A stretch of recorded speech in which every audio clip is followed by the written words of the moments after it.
দেড় বছর আগে ঢাকি সহজ বিসর্জনের কথা বলেছে, আজ ইমপ্লিমেন্ট হচ্ছে। পুরো সিস্টেমটাই তাই, এখানে আমাদের পুরো বোকা বানানো হয়েছে। 2016 সালে চাকরি আমরা জয়েন করলাম, 2019-এ গিয়ে এরকম তো কখনো শুনিনি যে একটা ফল পচে গেলে পুরো পাত্রর যত ফল আছে সব ফেলে দিতে হয়। চাকরি পেয়েছে, আবার তারা আন্দোলনে নামতে হচ্ছে, চাকরি তাদের চলে যাচ্ছে।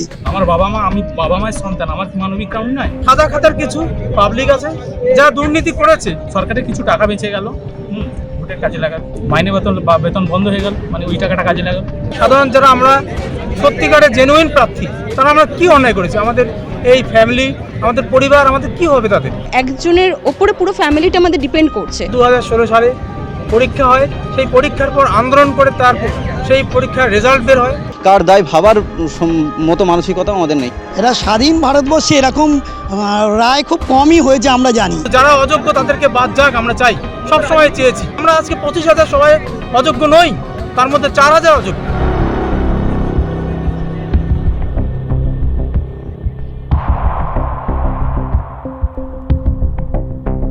কলকাতা হাইকোর্টের রায়ে 25,753 জনের চাকরি বাতিল, 2016 সালের সম্পূর্ণ প্যানেল বাতিল।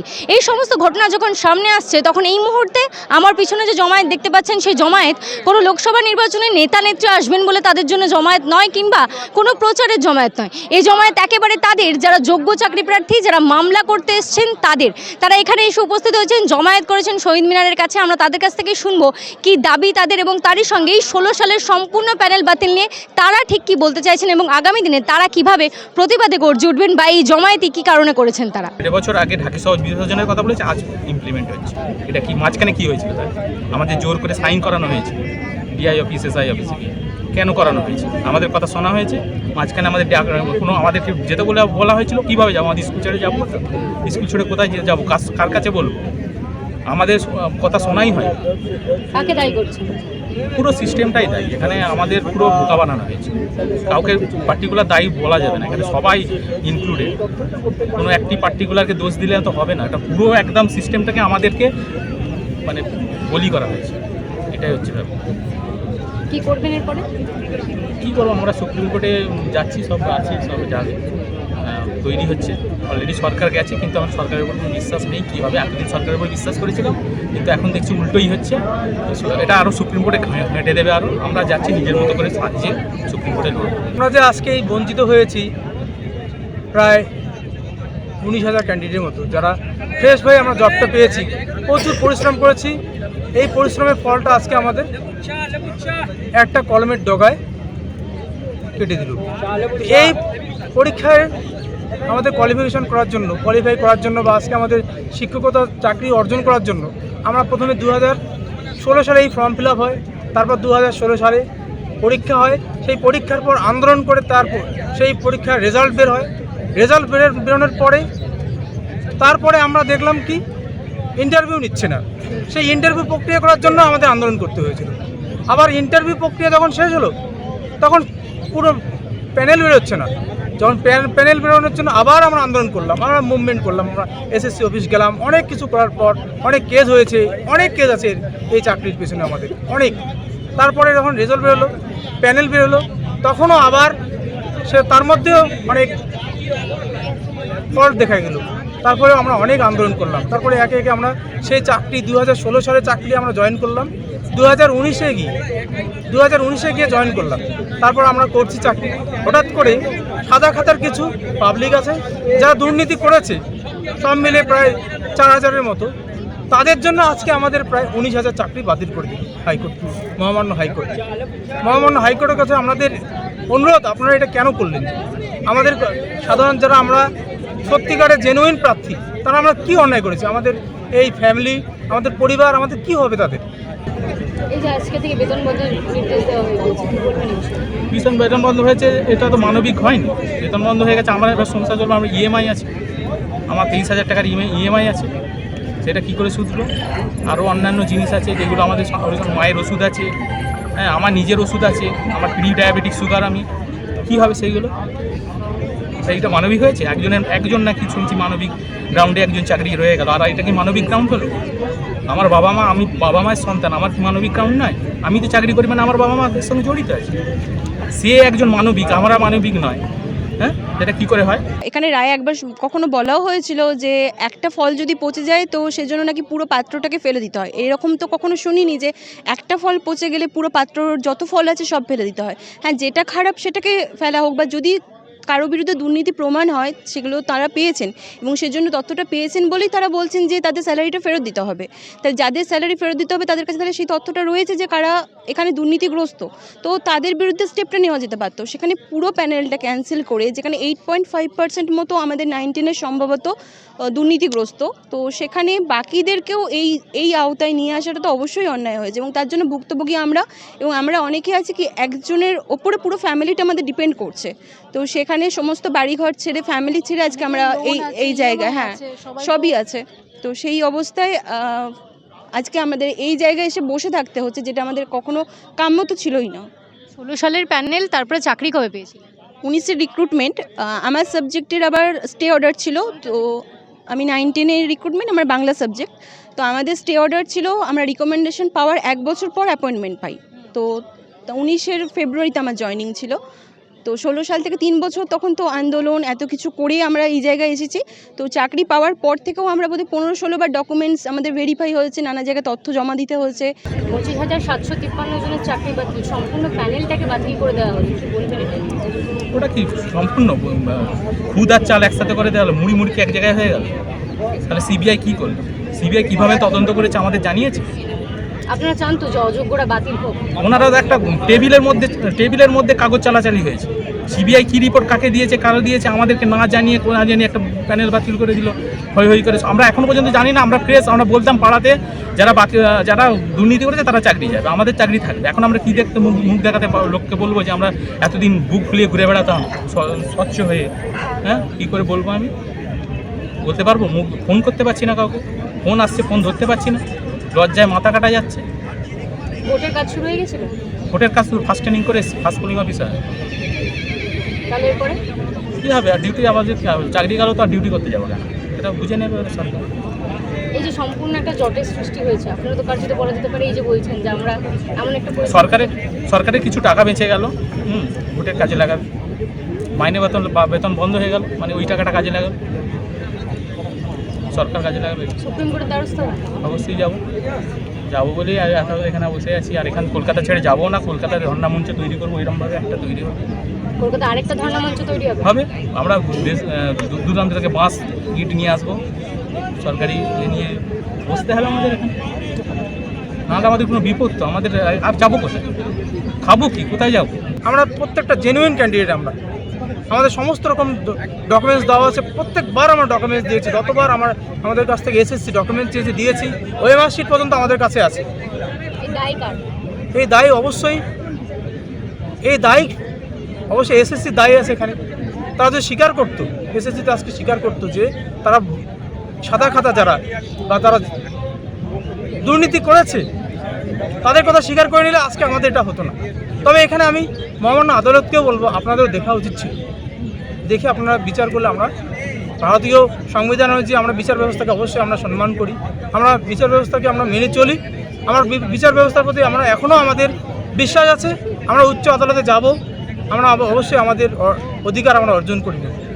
আপার প্রাইমারি ইন্টারভিউ যেটা হয়েছিল সেটাতে তখন বলা হয়েছিল যে সেম স্কেল হলে সেখানে না মানে অ্যাপ্লাই করা যাবে না। তো সেক্ষেত্রে আমরা দেখলাম যে এত সংগ্রামের পর বেকারত্ব কাটিয়ে আমরা যেখানে চাকরি পেয়েছি, সেখানে নতুন করে একটা বেকারের সিট আমরা আর নষ্ট করব না, সেই হিসেবে আমরা কিন্তু ইন্টারভিউটা যাইনি। আমরা ভেরিফিকেশান করে এসেছিলাম, কিন্তু ইন্টারভিউটা আমরা আর একটা বেকার যাতে সুযোগটা পায়। এখন যা চাকরির অবস্থা, দীর্ঘ 10 বছর ধরে সেইভাবে কোনো রকমভাবে রিক্রুটমেন্ট হয়নি, কোনো ডিপার্টমেন্টে হচ্ছে না।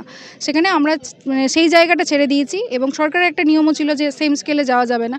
তাহলে আমরা এই মুহূর্তে যদি এখন আমাদের চাকরি ছাড়া, মানে এখন যে রায় যা বেরিয়েছে সেই অনুযায়ী আমরা এখন চাকরি আমাদের নেই, তাহলে আমরা কি করব? আমরা তো আপারটা ছেড়ে দিলাম।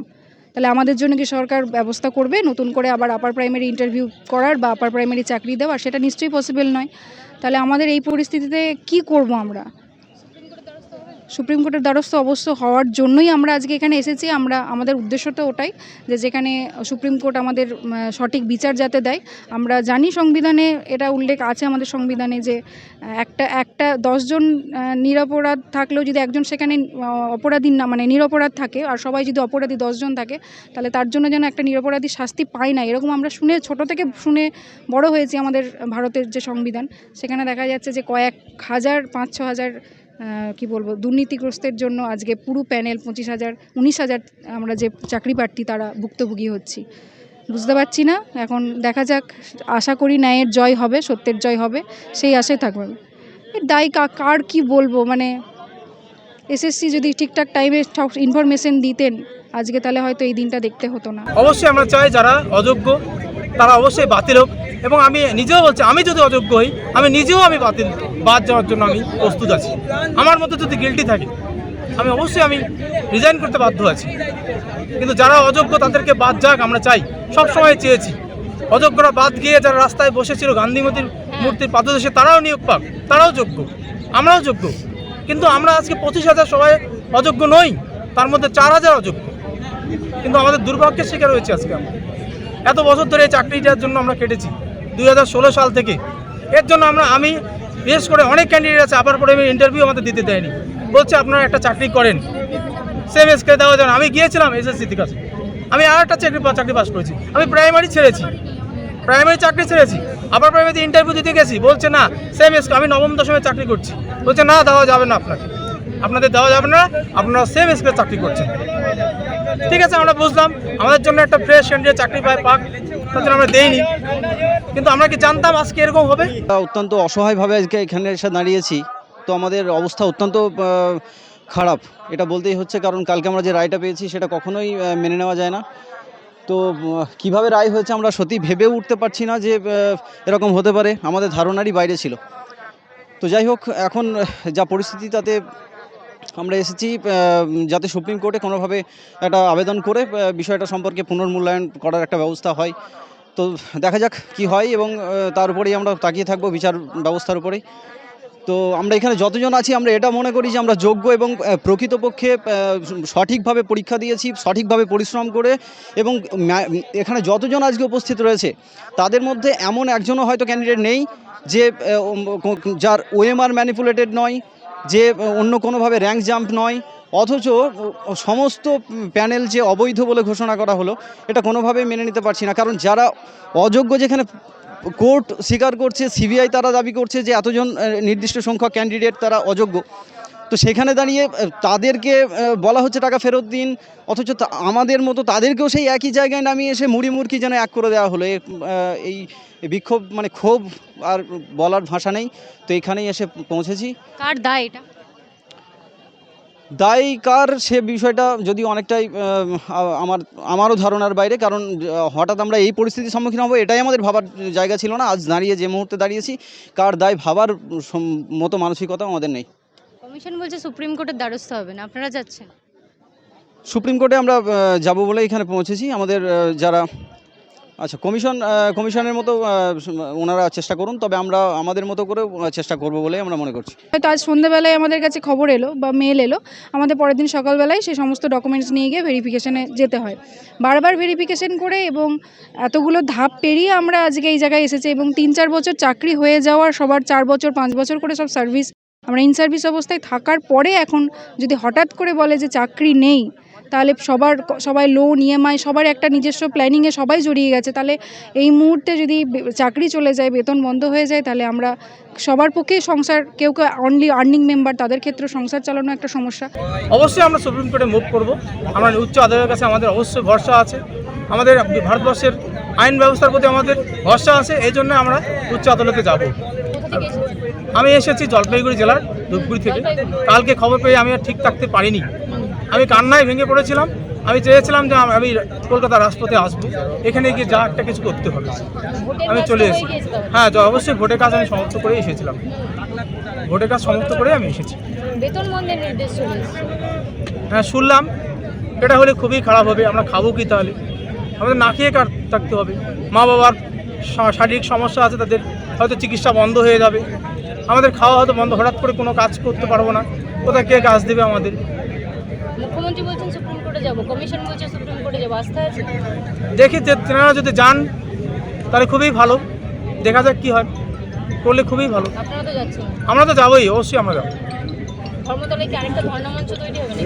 হতেও পারে, যদি আমাদের দাবি না মেটে, আমাদের যদি বিচার আমরা না পাই, তো ধর্ণামঞ্চ কেন, আন্দোলন হবে, বড় আন্দোলন হবে। ইতিমধ্যে যাদের মেধা তালিকায় নাম আছে তাদের নিয়োগ হওয়ার কথা, তারাই নিয়োগ হতে পারলো না।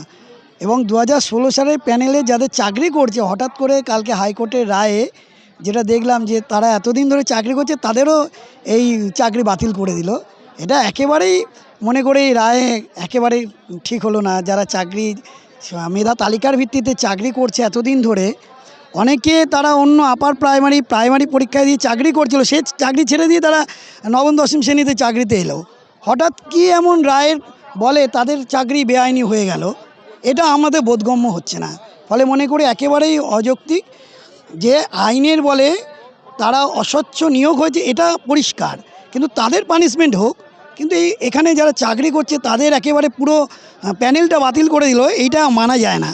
এর বিরুদ্ধে সত্যি আন্দোলন হওয়া উচিত এবং এটা সর্বোপরি এটা রাজ্য সরকারের এর জন্য দায়ী। এটা তারা প্রথম দিয়ে যদি বলতেন যে এই সংখ্যাটা আমরা বেআইনিভাবে নিয়োগ করেছি, যে সংখ্যাটা এখন তারা বলছে সেটা আগে বলেনি কেন? এটা সমস্ত কিছু তারা মেনে নিয়ে এখন যত দ্রুত সম্ভব এটাকে নিষ্পত্তি করা উচিত আমরা মনে করি। যোগ্য চাকরি প্রার্থীদেরকে চাকরি পাওয়ার পরেও রাস্তায় বসতে হলো, কোথাও গিয়ে কি ব্যবস্থার শিকার? অবশ্যই এটা একটা ব্যবস্থার শিকার নয়। মানে ধরুন যারা চাকরি পেয়ে গেছে, ভাবা যায় চাকরি পেয়েছে আবার তারা আন্দোলনে নামতে হচ্ছে, চাকরি তাদের চলে যাচ্ছে। এ তো আজ থেকেই বেতন বন্ধ। হ্যাঁ, আজ থেকে বেতন বন্ধ এবং তাদের চাকরিটা যেটা মাথার উপরে ছাদ ছিল সেটা একবারে রাতারাতি চলে গেল, এটা আইনের বলে। এটা মেনে নেওয়া যায় না। এটা স্বাধীন ভারতবর্ষে এরকম রায় খুব কমই হয়েছে আমরা জানি। চাকরি করছি, চাকরি আমরা আপার প্রাইমারি ছেড়ে আমরা নবম দশমে এলাম, হঠাৎ করে একটা আইনের বলে আমাদের চাকরি চলে যাচ্ছে। ঘরের সংসার সন্ততিরা আছে, কি করে চলবে, এটার কৈফিয়ত কে দেবে? এই যে রায় বেরিয়েছে, এই রায়ের জন্য কিন্তু দায় নিতে হবে সরকারকেই। কেন কি আমরা দুর্নীতির শিকার হয়েছি। কেন কি বলছি, এই যে প্রমাণ লোপাটের কাজ করছে এসএসসি হোক সরকারই হোক, সরকার যদি চায় যে সঠিক তথ্য বা সঠিক প্রমাণ কোর্টকে প্রোভাইড করব, সরকার অবশ্যই দিতে পারবে, কমিশনও দিতে পারবে। কেন কি কমিশনের কাছে সব তথ্য আছে। কমিশন যারা দুর্নীতি করে নিয়োগ পেয়েছে তাদেরকে আড়াল করতে গিয়ে আমাদেরকে ফাঁসানো হচ্ছে। কেন কি বারবার এটা আমরা বলে আসছি এবং বিভিন্ন সংগঠন থেকে হোক, আমি একজন ইন সার্ভিস ব্যক্তি হিসেবে বলছি, দুর্নীতির বিরুদ্ধে আমি নিজেও কথা বলে আসছি যে দুর্নীতি মুক্তভাবে নিয়োগ চাই এবং যোগ্য প্রার্থীরা যেন চাকরি পায়। কিন্তু আশ্চর্যজনকভাবে আপনারা সবাই দেখছেন যে এই পশ্চিমবঙ্গে কি চলছে। Group C, group D, TET, SLST এবং তারই সঙ্গে একাধিক সরকারি পদে যারা চাকরি পান তাদের কিন্তু ধর্ণা মঞ্চের অভাব নেই এই ধর্মতলায়। এবং তারই সঙ্গে আজকে 2016 সালের যাদের প্যানেলের চাকরি বাতিল হয়েছে, যারা দাবি করছেন তারা স্বচ্ছভাবে তাদের নিয়োগ হয়েছিল, তারাও কিন্তু বলছেন আরেকটি ধর্ণা মঞ্চ তৈরি হতে পারে এই ধর্মতলাতে, তাদের ধর্ণা মঞ্চ। তারা সুপ্রিম কোর্টে মুভ করবেন এমনটাই বার্তা দিলেন। 16 সালের প্যানেলের যারা স্বচ্ছ চাকরি প্রার্থী তারা আমাদের সঙ্গে এতক্ষণ কথা বলেন, দেখতেই পেলেন তারা একেবারে ভেঙে তো পড়েছেনই এবং এই আদালতের কাছ থেকে তাদের এই রায় একেবারেই কাম্য ছিল না, এমনটাই তারা জানালেন। তারা সুপ্রিম কোর্টের অর্থাৎ শীর্ষ আদালতের দ্বারস্থ হবেন এবং তারপরে কোন দিকে জল গড়ায় সেদিকে থাকবে আমাদের নজর। আপনাদের চোখ থাকুক দ্য ওয়ালে, কারণ খবর এখন এখানে। ক্যামেরা প্রিয়াঙ্কার সঙ্গে ঐশী, দ্য ওয়াল, কলকাতা।